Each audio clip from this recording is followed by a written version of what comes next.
Class 10th NCERT class 10 subject maths chapter number 2 polynomial बहुपद। बहुपद क्या होता है पहले हम इसके बारे में जानेंगे। बहुपद के बारे में जानने से पहले हम कुछ चीज़ों के बारे में जान लेते हैं। जैसे आपका हो गया परिमेय संख्या, अपरिमेय संख्या और चर संख्या, अचर संख्या। ठीक है, तो सबसे पहले हम लोग देखते हैं परिमेय संख्या क्या होती है। ठीक, तो परिमेय संख्या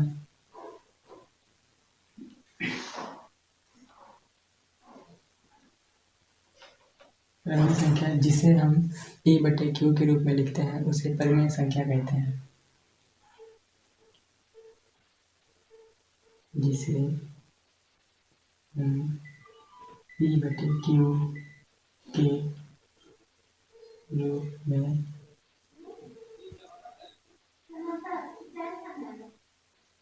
उसे परिमेय संख्या कहते हैं। ठीक है, जिसे हम P/Q के रूप में लिख सकते हैं उसे परिमेय संख्या कहते हैं। परिमेय संख्या जैसे हमारा हो गया, जैसे 1 2 3 4 5 6 7 आदि, ये हमारा परिमेय संख्या कहलाएगा। इसके बाद आता है अपरिमेय संख्या। अपरिमेय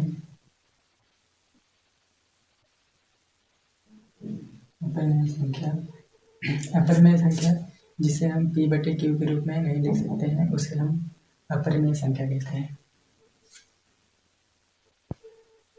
जिसे हम P/Q के रूप में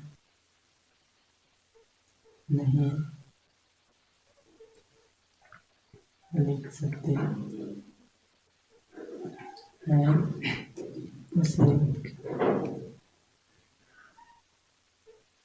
परिमेय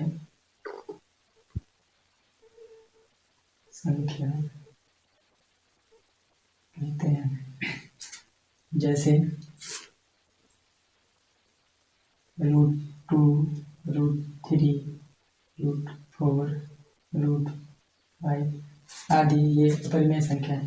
जिसे हम P/Q के रूप में नहीं लिख सकते हैं उसे हम अपरिमेय संख्या कहते हैं। जैसे √2 हो गया, √3 √4 और √5।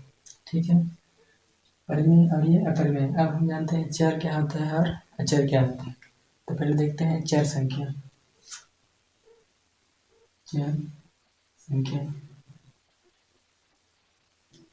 चर संख्या ऐसी संख्याएं होती हैं जिसकी मान हमेशा परिवर्तन होता रहता है, एक जगह निश्चित नहीं होते हैं। जैसे कभी 1 हो सकता है, कभी 2 हो सकता है, कभी 3 हो सकता है, तो वह हमारी चर संख्या कहलाएंगी। ऐसा मान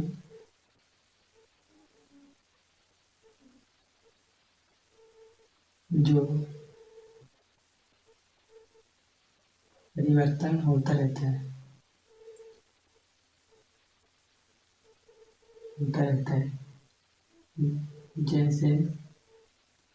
जैसे x, y, z आदि यह चर संख्या में निश्चित नहीं होता है। कभी x का मान 1 भी आ सकता है, 2 भी आ सकता है, 3 भी आ सकता है और 4 भी आ सकता है। ठीक है, तो ये हमारे चर संख्या कहलाएंगे जिसका मान परिवर्तन नहीं होता है।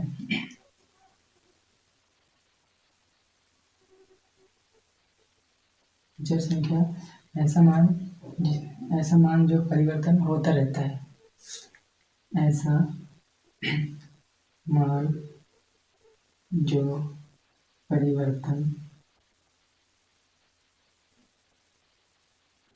होता रहता है उसे हम चर संख्या कहते हैं। ठीक है, ऐसा मान जो परिवर्तन होता रहता है उसे हम अचर संख्या कहते हैं। जैसे हो गया आपका 1 2 3 4 5 6 आदि, ये सब अचर संख्या कहलाएंगे। कभी 1 भी आ सकता है, कभी 2 भी आ सकता है, कभी 3 भी आ सकता है, कभी 4, 5, 6 भी आ सकता है। तो ये हमारी क्या है, अचर संख्या है। ठीक है। तो एक चीज़ और जिसको हम मतलब गणित में बहुत ज़्यादा यूज किया जाता है, जैसे जानते हैं पाई। पाई को देखेंगे कि ये चर संख्या है या अचर संख्या। ठीक है। तो पाई को देखते हैं बहुत जगह यूज किया जाता है, जैसे गोले का क्षेत्र बताओ। ठीक है। तो इस टाइप के बहुत ऐसे क्वेश्चन रहते हैं जहाँ पे पाई का यूज किया जाता है। तो पाई को देखेंगे ये चर है या अचर। तो पाई जो होती है, पाई यह एक अचर संख्या होती है। अचर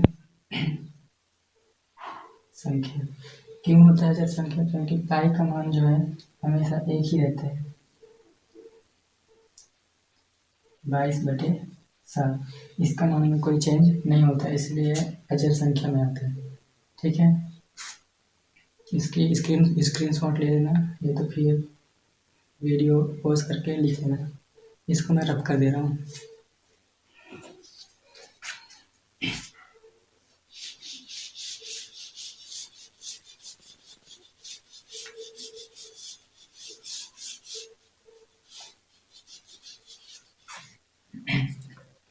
अब देखते हैं कि एक चर और एक अचर का गुणा या जोड़ना या घटाना करने से क्या प्राप्त होता है।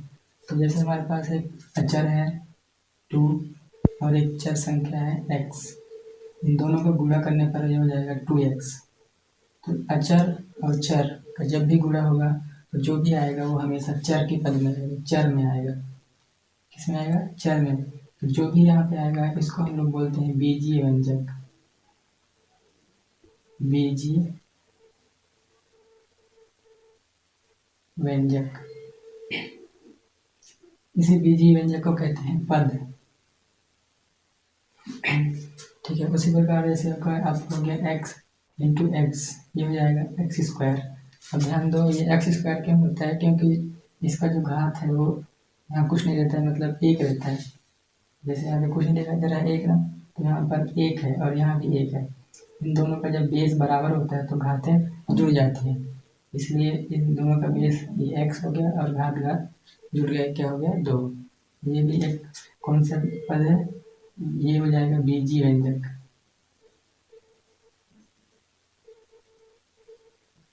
इसी को हम लोग कहते हैं पद। ठीक। अब ध्यान देना, इन सब पदों से मिलकर बनता है एक समीकरण का निर्माण होता है, जो हम जिसको बीजीय व्यंजक बोलते हैं। इन्हीं बीजीय व्यंजक या पदों से मिलकर एक समीकरण का निर्माण होता है, जिसे हम कहते हैं बहुपद। जैसे देखो ध्यान से, x² हो गया 2x + 3, ये बहुत सारे पदों से मिलकर बना है। ठीक है। मिला बहुत सारे पदों से मिलकर बना एक समीकरण है। ठीक है। इसी समीकरण को हम लोग क्या कहेंगे? बहुपद। बहुपद जो होता है एक एक पदों से मिलकर बनता है। ठीक है। तो ये हमारा क्या कहलाएगा? बहुपद। अब देखो ये x² भी एक बहुपद है। ठीक। अगर हम यहाँ पे बहुपद के गुणांकों की बात करें, बहुपद होने के लिए दो चीज़ें आवश्यक होती हैं। पहली,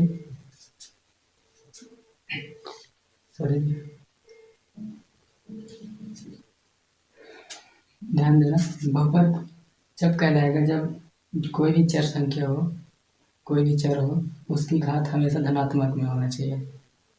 जब चर संख्या की घात हमेशा धनात्मक में होगा तो वह हमारा बहुपद कहलाएगा। अरे यहाँ पे x⁻² रहता, x⁻² ऋणात्मक में रहता तो वह बहुपद नहीं कहलाता, ये बहुपद नहीं कहलाएगा। ठीक है। और उसी प्रकार जैसे यहाँ पे देख रहे हैं 2x। ठीक है। इस बहुपद में हम इन जो चर संख्याएं होती हैं उनके गुणांकों की अगर बात करें तो यहाँ पे 2x है, तो इस 2x का जो गुणांक होगा, 2x में x का जो गुणांक होगा, x का गुणांक, इस x का गुणांक ये 2 कहलाएगा। क्यों? क्योंकि ये गुणे में है तो ये 2 हो जाएगा। ठीक है। उसी प्रकार जैसे देख रहे हो x² है, तो x² बराबर, अगर हम x² के गुणांक की बात करें तो यहाँ पे कुछ नहीं रहता है, कुछ नहीं है, मतलब यहाँ क्या है? 1 रहता है। तो x² का गुणांक 1 हो जाएगा। ठीक है। इसी प्रकार से जैसे देखो 1 में x है, क्या है x, इसको देखकर बताना है कि ये बहुपद है या नहीं है। तो ध्यान देना ये अभी भिन्न में है। अगर हम इस x को ऊपर ले जाएंगे और x के साथ यहाँ पर कुछ नहीं है, मतलब यहाँ पे 1 है, ठीक है। जब हम इसको ऊपर ले जाएंगे तो ये माइनस में चला जाएगा, ठीक है। तो ये हो जाएगा x⁻−1। अब ध्यान दो, यहाँ पे प्लस में आना चाहिए घात, लेकिन प्लस में नहीं आया है, माइनस में आया है। तो ये क्या हो जाएगा, बहुपद होगा या नहीं? तो ये बहुपद नहीं होगा, बहुपद नहीं होगा, ठीक है। ठीक है, इतनी बातें समझ में आ गई होगी। अब मैं इसको थोड़ा सा रब कर देता हूँ।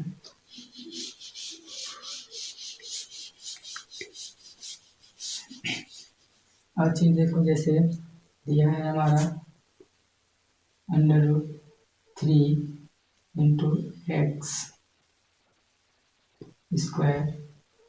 2x + 1, ये भी एक बहुपद कहलाएगा। ये भी क्या है, बहुपद है, बहुपद है, ठीक है। अगर, और ध्यान दो, अगर यहाँ पे 3 है और √x है, क्या है, x है, ठीक। अगर कोई भी चर संख्या है जिसमें रूट लगा रहता है तो वह बहुपद नहीं कहलाएगा। क्यों नहीं कहलाएगा, ध्यान देना, क्योंकि अगर हम इसको तोड़ेंगे तो ये जाएगा x, और रूट का मतलब होता है 1/2, तो यहाँ पे घात में 1/2 में आ जाएगा, भिन्न में आ जाएगा। समझ में आया? तो ये हमारा बहुपद नहीं कहलाएगा। कोई भी चर संख्या जिसमें रूट लगा रहेगा वह बहुपद नहीं कहलाएगा, इतना बात ध्यान रखना, ठीक।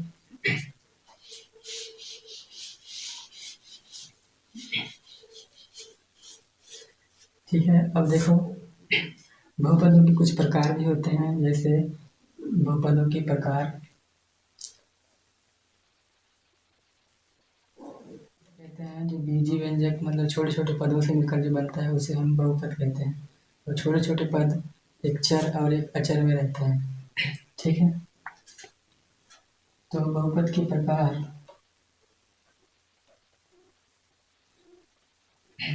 पहले देखेंगे पदों के आधार पर। पदों के आधार पर, पदों के आधार पर जैसे पहला नंबर हो गया केवल x रहेगा, केवल x। तो इसमें क्या है, एक ही पद है, तो ये एक पद कहलाएगा, एक पद। उसी प्रकार देखेंगे दूसरा नंबर x² + x, यहाँ पे देखो 2 पद है, तो ये कितना हो जाएगा, द्विपद हो जाएगा, ठीक है। उसी प्रकार से तीसरा देखो x² + x + 1, इसमें 3 पद हो गए, तो ये हमारा त्रिपद कहलाएगा। समझ में आया?